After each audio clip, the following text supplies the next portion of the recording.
आप सभी लोगों का स्वागत है हमारे वीडियो में। और आज मैं देखिए पार्क में वीडियो बना रही हूँ।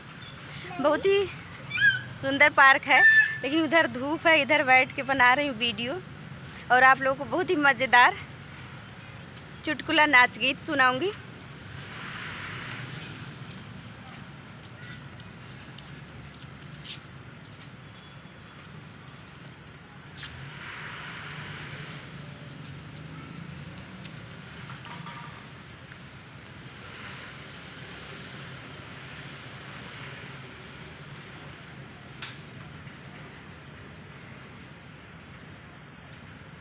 अरे मोरे पिछुअरवा भौजी, अरे बेलवा कई पेड़वा। अरे मोरे पिछुअरवा भौजी, अरे बेलवा कई पेड़वा।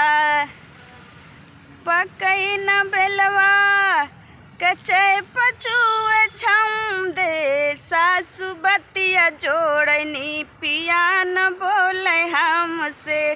सासु बतिया जोड़नी पिया न बोले हमसे।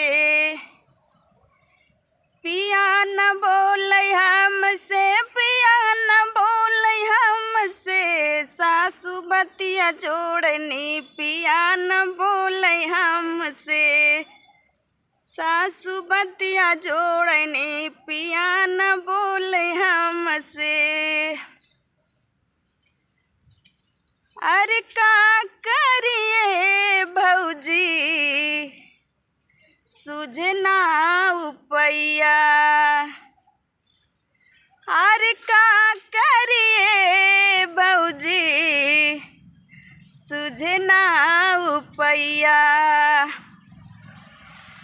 अरे बहुत कमाल लेकिन दिल ना रुपैया।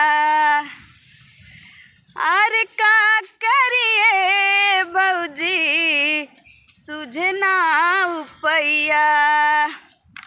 बहुत कमाल लेकिन दिल ना रुपैया। अरे ननद जेठानी, नंद जेठानी झगड़ा कर रोज हमसे।